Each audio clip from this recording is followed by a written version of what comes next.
주시시라 하시. 우리 다시 한번 정결하게 하는 셈이 나의 앞에 있도다면 성령께서 권고하신 죄 씻으라 하시. 그 주님 앞에 찬양하리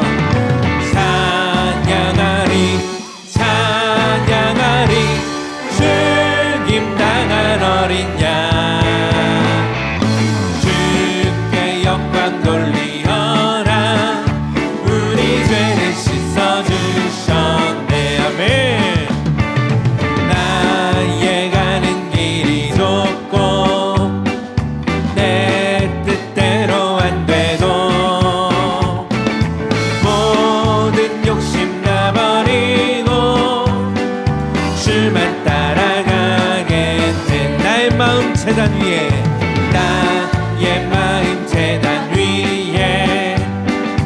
불길같이 타올라 영원토록 찬양하며 주께 영광 돌림 함께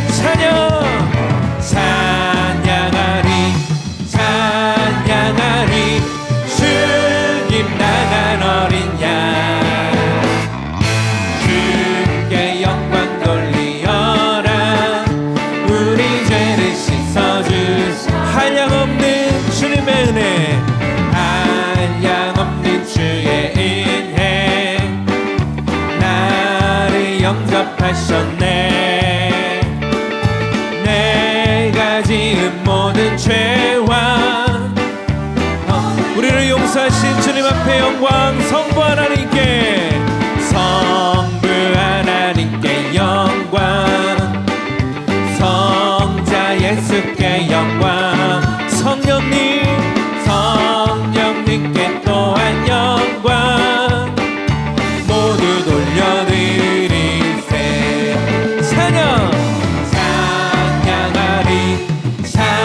찬양하리 죽임당한 어린 양 주께 영광 돌리어라. 우리 죄를 씻어주 하나님의 은혜로 하나님의 은혜로 있을 데 없는 자 왜 구속하여 주는지 난 알 수 없도다. 내가 믿고 또 의지하는 내 모든 형편 아시는 주님 늘 보호해 주실 것을 나는 확실히 아네.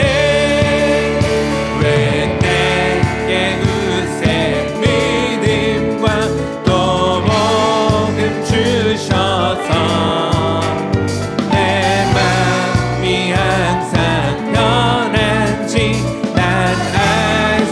고백할 때 왜 내게 성령 주셔서 왜 내게 성령 주셔서 내 마음 감동해.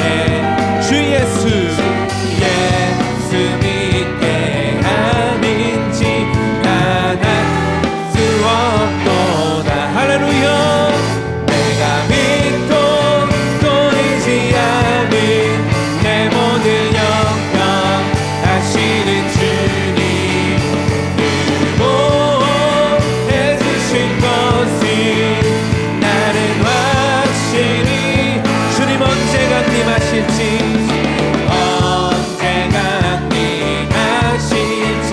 홍남의 홍낮에 또 주님 만나 그것 다 알 수 없을지라도 우리를 향해 부어주시는 주님의 은혜를 찬양합니다. 내가 믿고 또 의지하는 내 모든 형편 하시는 주님 늘 보호해 주실 것을 나는 확실. 한 번 더 내가 믿고 또 의지하는 내 모든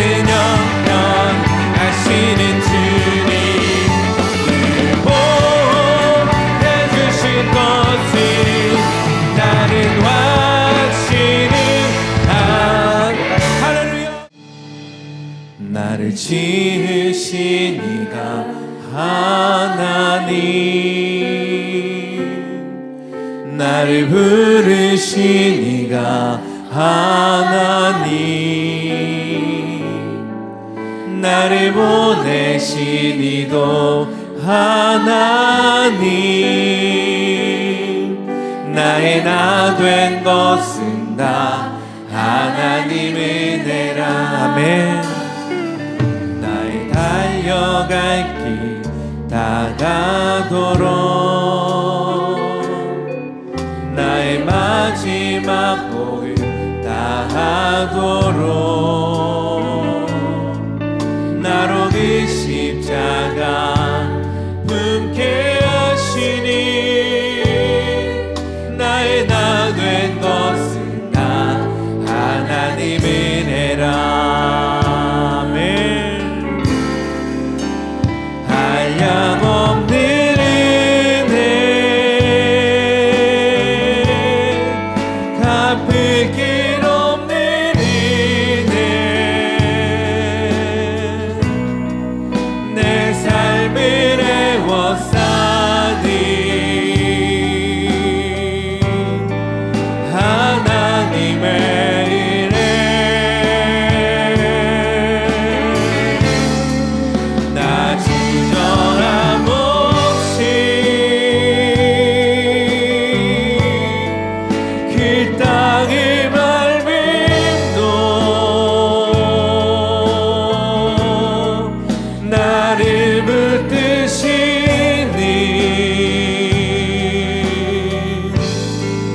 하나님의 은혜. 나를 지으신 이가, 나를 지으신 이가 하나님, 나를 부르신 이가 하나님, 나를 보내신 이도 하나님, 나의 나 된 것은 다 하나님 은혜라. 나의 달려갈 길 다가도록, 나의 마지막 복을 다하도록, 나로 그 십자가 품게 하시니, 나의 나 된 것은 다 하나님 은혜. 아멘. 그 믿음으로 함께 자리에서 일어나 찬양하겠습니다. 한량없는 은혜, 갚을 길 없는 은혜, 내 삶을 애워싸니 하나님의 은혜, 하나님의 은혜. 아멘. 나 주저함 없이 그 땅의 밟음도 나를 붙드시니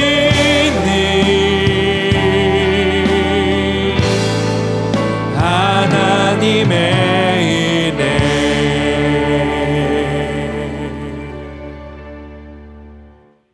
한 번 죽는 것은 이라는 제목으로 하나님 말씀 선포하겠습니다. 지난주에는 40주년 기념 예배로 드렸고, 그 지난주 똑같은 본문의 말씀과 제목을 가지고 함께 은혜를 나누었습니다. 우리 모두는 죽을 것인데 언제 어떻게 죽음을 맞이할지는 모른다.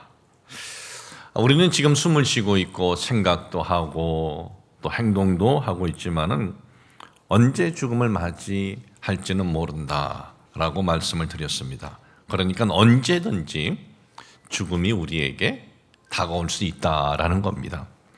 언제든지 죽음이 우리에게 다가올 수 있다는 것을 인식하고 인생을 살아가는 것이 뭐 그렇게 중요하냐라고 생각할 수도 있지만 이 부분이 중요합니다.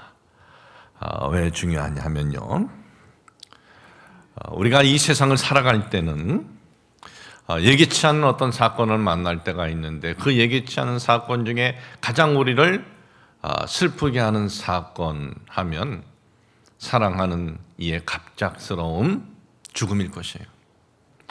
그런 사건을 만나게 될 때 누구나 다 동일하게 마음에 슬픔이 있고 아픔이 있습니다.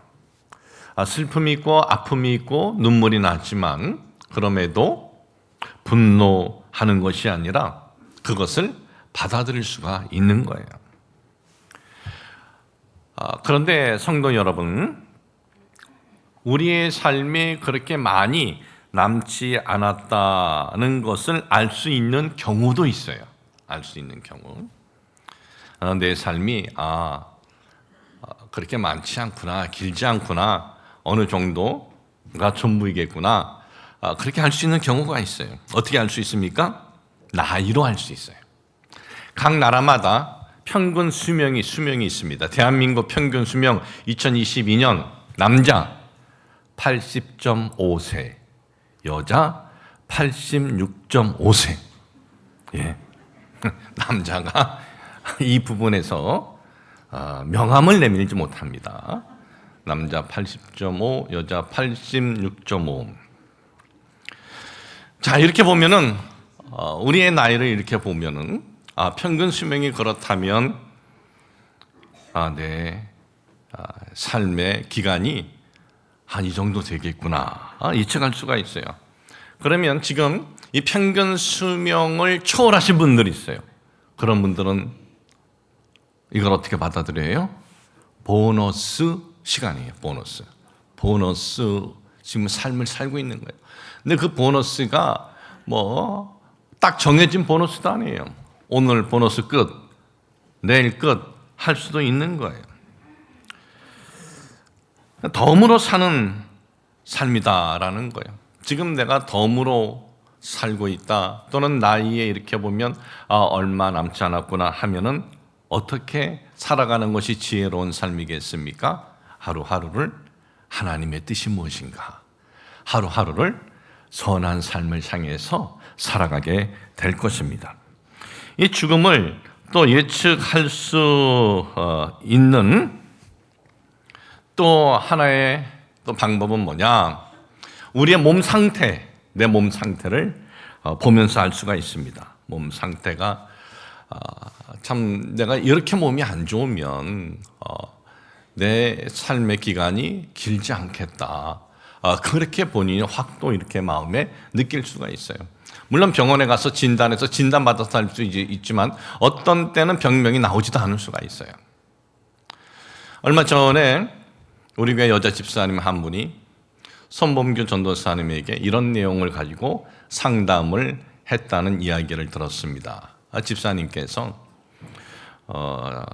자신의 모든 재산, 그러니까 아파트, 또 통장들, 그리고 보험에 가입한 것들을 전부 자기가 죽으면 유산 상속으로 우리 교회로 하고 싶습니다. 그 이야기를 이렇게 들었을 때 내용도 제가 제대로 모르고, 또 그렇다고 이게 무슨 일이냐 좀 정확히 알자 그렇게 하는 것도 제 성격에 맞지도 않고 그냥 그런 일이 있었구나라고 생각을 했는데, 일이 진전이 너무 급속도로 되는 거예요. 교회에서 빨리 좀 추천을 해달라. 그래서 두 분을 추천해서 공증하고, 법적으로 공증도 하고, 또 법정 유산 대리인도 교회에서 추천한 사람을 해달라 그래서 해드렸어요. 그리고 이 보험은 교회 대표인 저랑 같이 가야 된대요. 그런데 그 집사님 이름을 들으니까 중직을 맡았던 분도 아니고, 또 지금 이렇게 보이는 어떤 봉사를 하는 분도 아닌데, 이름을 대더라도 여러분도 아무도 모를 거예요. 그런 분인데 어떻게 이렇게 하게 되었을까, 그런 또 궁금도 있고, 또 하나는 벌렁 이 대표자가 필요하다 그랬을 때 그때 무슨 사인해주러 덜렁 간다는 것도 좀 속보이는 것 같고, 그래서 미리 좀 한번 좀 보자 집사님. 그래서 집사님이 왔어요. 갔더니 그 집사님은 1년에 한 번 아니면 2번 정도 남편과 함께 저에게 이제 기도 받으러 오는 분이었어요. 그래서 물어봤습니다. 아니, 제가 볼 때 70도 안 되신 것 같은데 왜 그러세요? 그랬죠. 그랬더니 자기가 갑작스럽게 죽을 것 같다라는 생각이 들었다는 거예요. 몸이 계속 아파오고 병명은 없고, 어느 날 전화를 받는데 목에서 소리가 안 난다는 거예요. 그래서 이렇게 내가 전화를 하다가 또 이렇게 죽을 수도 있겠다, 그런 마음이 확 들었다는 거예요. 그래서 그러면 내가 준비를 해야지, 준비해야겠다. 그래서 제가 지금 준비하는 겁니다, 목사님. 우리 교회로 자기가 있는 걸 전부 상속으로 해놓고 지금 준비하는 겁니다 라고 얘기를 하는 거예요.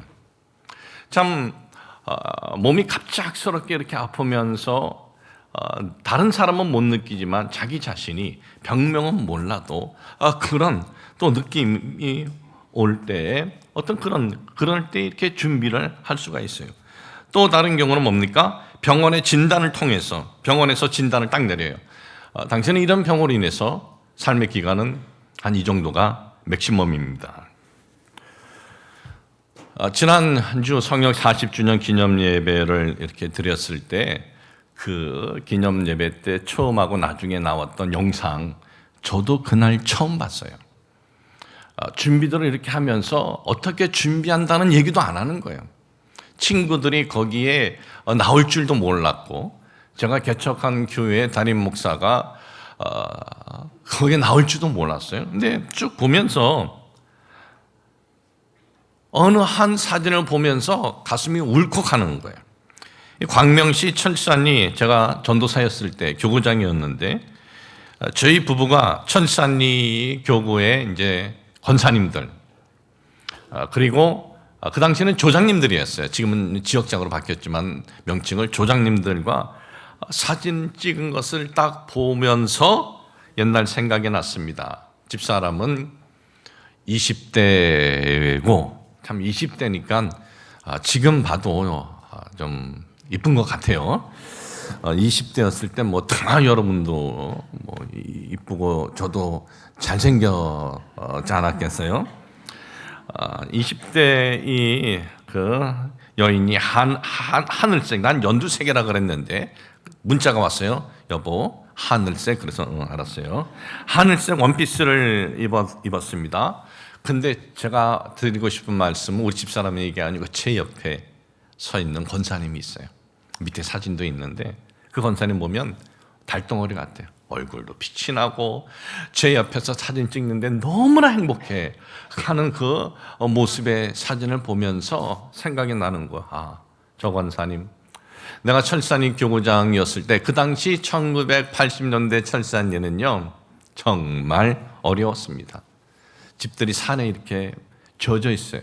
우리 성도들 집이 산에 집을 어떻게 졌겠어요? 비탈졌는데 그냥 나무를 이렇게 막아놓고 나중에 다 이제 딱지들 받으셨다고 그러더라고요.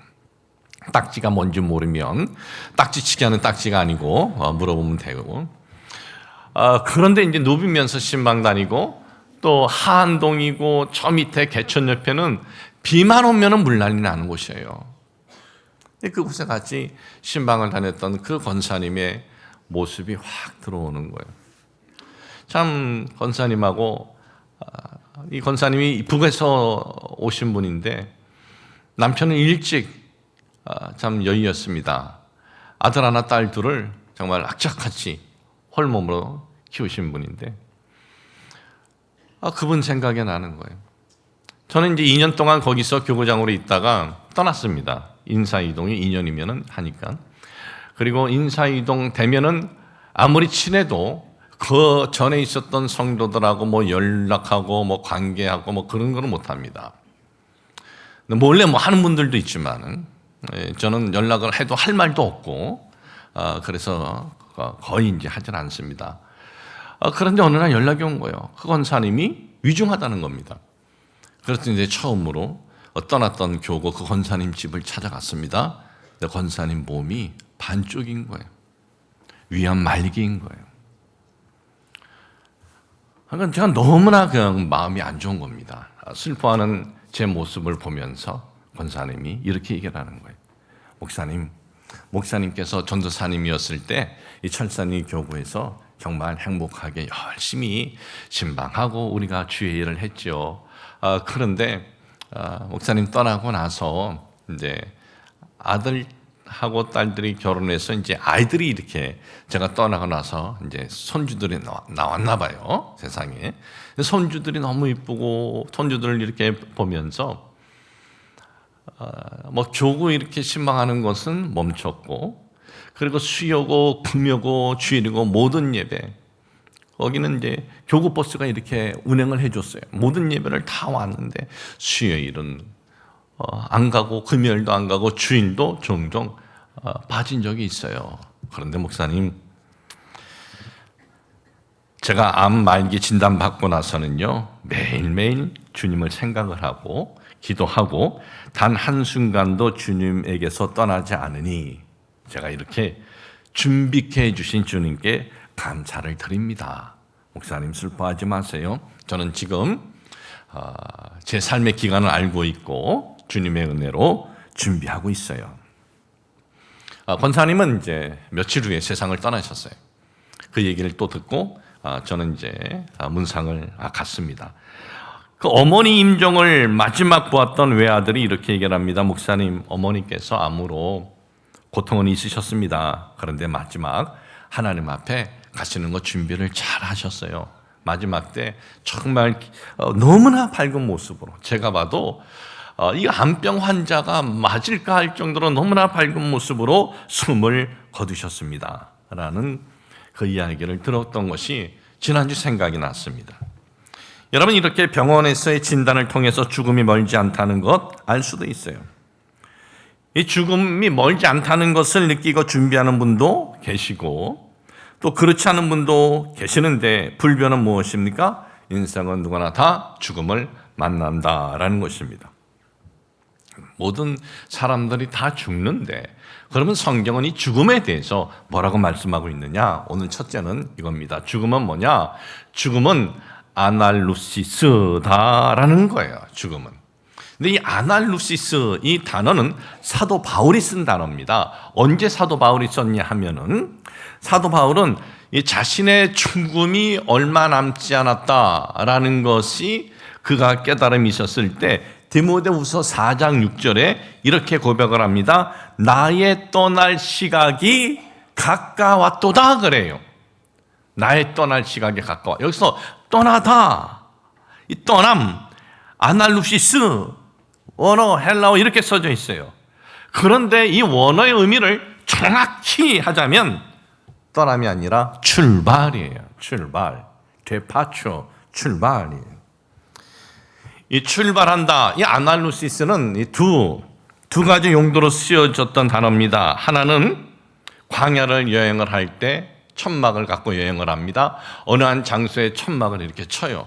그리고 그 장소에서 이렇게 지내다가 이제 다른 곳으로 이동할 때가 되었다. 이제 이동을 할 때 어떡합니까? 그 천막을 묶어놓았던 것을 풉니다.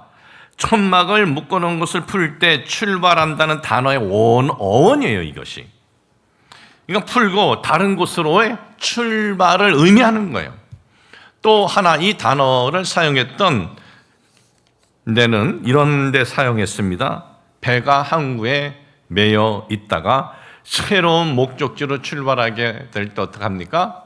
내려놓았던 닷줄을 올려요. 풀어놓았던 닷줄을 올려요. 그러니까 닷줄을 올리고 배가 이제 출항할 때 이 단어가 쓰여집니다.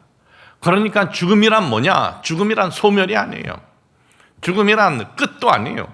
죽음이란 무엇입니까? 새로운 곳으로의 출발이에요. 새로운 곳으로 출발. 배가 새롭게 출발하던 광야의 천막을 치고 있다가 다른 곳에 이전할 때 그 천막을 거두고 출발할 때 죽음은 새로운 곳으로의 출발이라 이거예요. 누가복음 23장에 보면은 예수님께서 이제 십자가에서 서서히 운명을 하십니다. 한 강도가 예수님께 이렇게 말을 합니다. 나를 기억하여 주세요. 간청을 합니다. 그때 예수님께서 너나 나나 죽음으로 이렇게 끝인데 뭘 기억하냐, 그렇게 말씀하는 것이 아니라 아주 자연스럽게 예수님께서 뭐라고 말씀하세요? 마치 예수님께서 모든 것을 다 아는 것처럼 자연스럽게 오늘 네가 나와 함께 낙원에 있으리라 그랬어요. 그러니까 너의 이 죽음으로 끝이 아니라 너는 낙원을 향해서 출발한다라는 거예요. 이제 예수님께서 제자들에게 자신의 죽음에 대해서 언급을 하십니다. 그때 이 제자들이 너무나 낙심이 된 겁니다. 스승님이 죽으면 이제 우리는 뭐냐? 우리는 어떡하냐? 그때 예수님이 뭐라고 말씀하십니까? 요한복음 14장 1절 2절에 보니까 너희는 마음에 근심하지 말라. 하나님을 믿으니 또 나를 믿으라. 내 아버지 집에 거할 곳이 많도다. 그러지 않으면 너희에게 일렀으리라. 내가 너희를 위하여 거처를 예비하러 가노니 출발한다 어리로 너의 거처가 너희들이 갈 곳으로 간다는 거예요. 스승의 죽음에 대해서 근심하고 걱정하는 이에게 주님께서는 막힘도 없습니다. 아주 평온하게 자연스럽게 아무 일 아닌 것처럼 말씀하시는 거예요. 왜? 죽음이 끝이 아니니까 그런 거예요. 우리가 살던 세상에서 새로운 것으로의 출발인 거예요. 우리가 입던 이 육신에서의 출발, 떠나는 거예요. 그러면 새로운 곳으로의 출발한다. 이 출발에 대해서 주님과 상관없는 이들의 장소가 아닌 주님 안에 있었던 이들이 출발하는 장소 중심으로 말씀을 드립니다. 둘째, 출발인데 어느 곳으로 출발이냐? 사도 바울은 그 출발하는 장소에서 이러쿵저러쿵 얘기하지 않고 아주 간단하게 얘기를 해요. 어느 곳으로의 출발?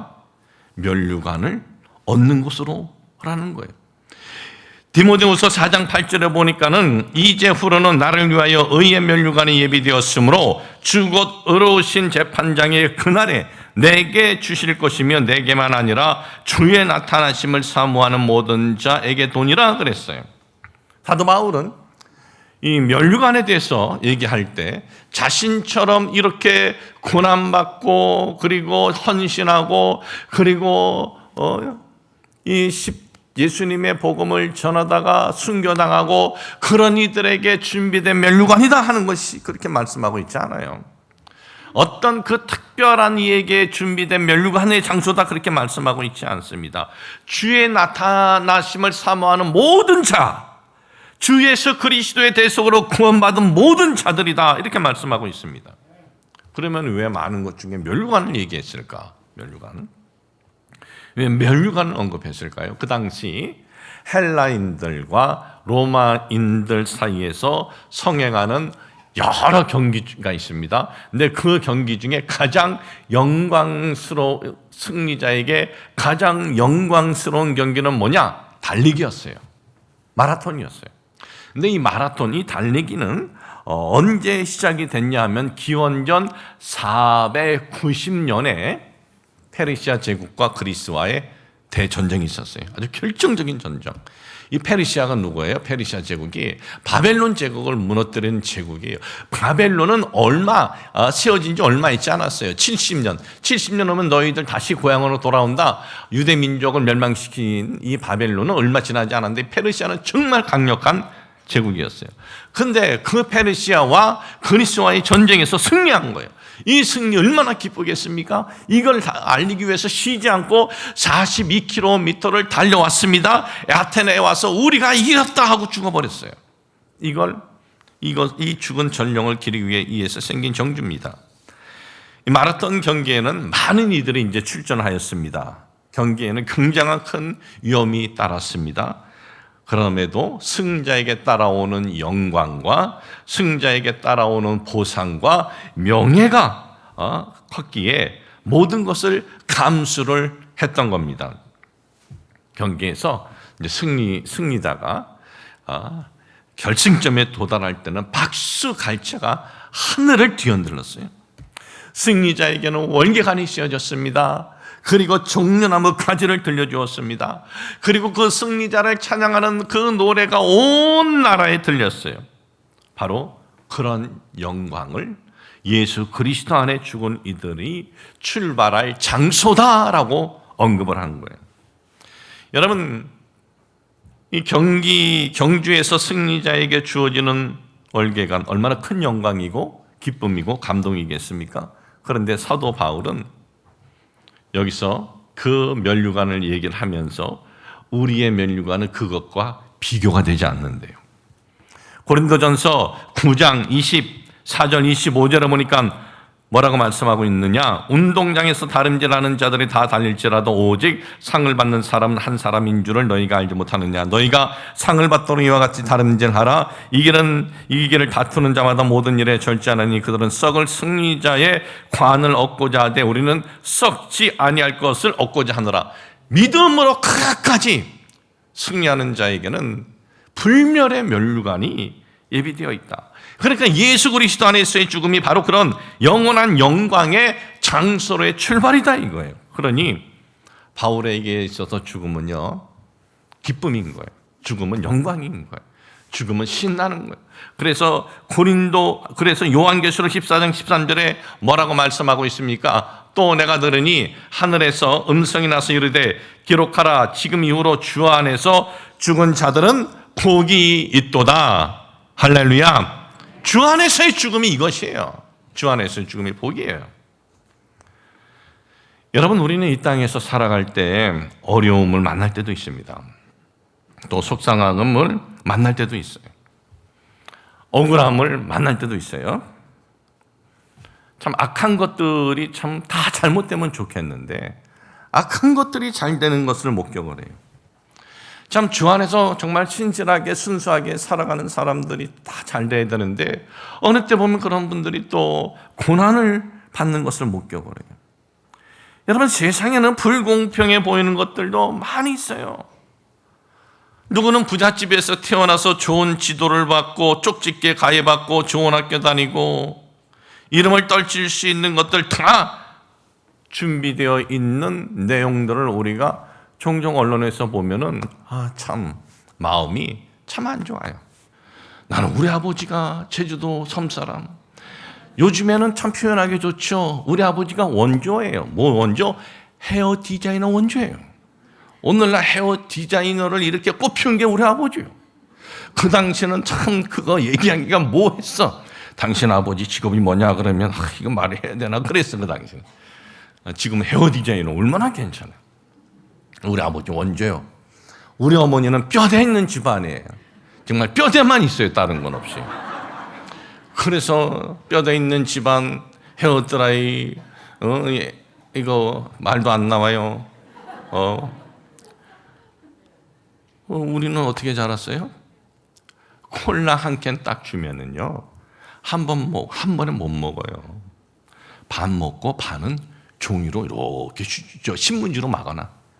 가스가 나가도 없어서 못 먹지.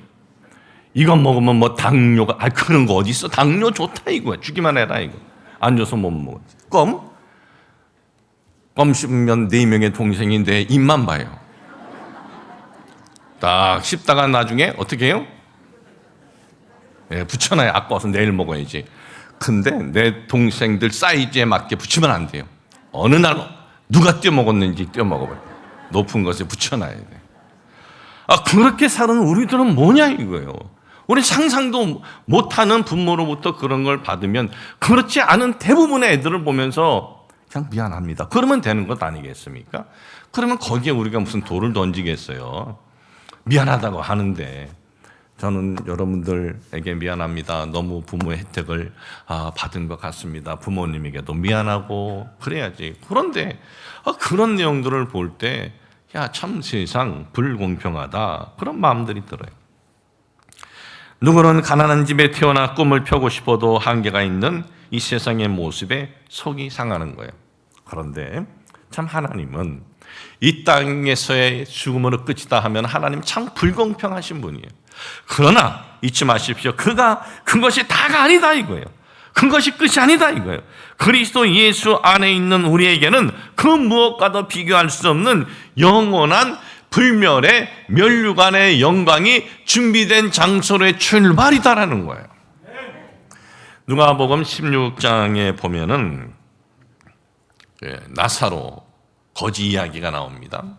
그런데 한 부자와 거지의 이제 동일한 똑같은 죽음에 대해서 얘기하는데, 부자에 대해서는 간단히 그냥 잔치 많이 하는 부자 이렇게만 나와요. 근데 나사로에 대해서는 아주 구체적으로 나와요. 병든 것도 구체적으로 나오고, 얼마나 어려운지, 대문집 앞에서 거지. 그런데 더 또 구체적인 것이 있어요. 병들고 거지인데, 병들고 거지면 돌봐줄 친척이라도 있어야 되잖아요. 돌봐줄 친척이라도 있으면 그거 어떻게 돌봐줄 텐데 그것도 없는 거예요. 그냥 부자는 날마다 잔치 이렇게 언급되어 있지만 나사로는 얼마나 어려운지 구체적으로 언급이 되어 있어요. 그러니까 여기서의 핵심 내용은 나사로에 있는 거예요. 그런데 그렇게 고통과 비참함 속에서 살던 거지 죽었습니다. 그의 시체는 들판에 던져졌을 거예요. 그러나 성경은 뭐라 그럽니까? 그가 아브라함 품에 안겨요. 아브라함의 품에 안겼다라는 것은 아브라함이 받은 그 영광의 장소, 그 영광을 그가 받았다라는 거예요. 아니, 이 사람 왜 그런 영광을 받아요? 단순히 거지였기 때문에? 단순히 어려웠기 때문에? 부자들은 그러면 다 뜨거운 데 가야 되는 거예요? 그렇지 않아요. 주님은 거지의 이름을 언급을 합니다. 나사로라. 이 나사로가 시브리식의 그 의미는 뭐냐? 엘리에셀인 거예요. 하나님이 돕는 자라는 뜻이에요. 부자의 이름은 언급하지 않아요. 나사로의 이름을 언급합니다. 하나님을 돕는 자. 그러니까 그의 이름을 통해서 비록 현실적으로는 비참한 생활을 하지만은 항상 하나님의 도우심을 바라며 살아간 사람을 언급한 거예요. 하나님의 도우심을 바라는 삶이 이름 없는 무명의 부자하고 비교될 수 없는 복이 임한다라는 것을 언급을 하고 있는 것입니다. 왜? 세상에 보이는 그것이 다 가니기 때문에 그런 거예요. 제가 누구에게 들었는지 정확히 기억나지 않습니다. 나중에 확인되면 말씀드릴 텐데, 그 한 목사님이 북한에 갔어요. 초대돼서 이제 갔겠죠. 근데 이분이 이렇게 서 있는데 한 여성이 그냥 천천히 걸어가면서 목사님을 바라보지도 않고 잔잔한 미소를 지으면서 한마디 하면서 지나가더래요. 할렐루야 하면서 지나가더래요. 목사님이 깜짝 놀랐대요. 북한에서 할렐루야 나와요?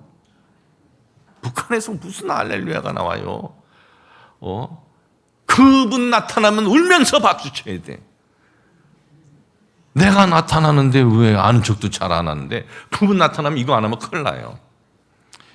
예전에 보니까 저 광화문에서 그분 오면 환영하자, 거기 좋다 뭐 난리치는 사람들 있는데 그냥 데려다 줬으면 좋겠어.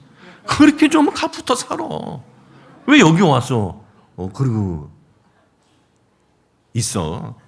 이 산부가 이게 텔레비에 나가기 때문에 뭔 얘기를 하고 싶다가 내가 정신 바짝 있잖아요. 왜 그러고 있어? 왜? 가 살지. 북한에서 그 어려움이 얼마나 많겠습니까? 지금 아사자가 막 지금 일어난다 또 있다는데 어떻게 할렐루야 할 수 있어요? 눈에 보이는 그것이 다 가니기 때문에 그런 거예요. 사랑하는 성도 여러분, 주 안에서의 죽음은 영원한 주님의 영광과 기쁨과 행복의 장소로의 출발이라는 것을 잊지 마시기를 주님의 이름으로 축복을 합니다.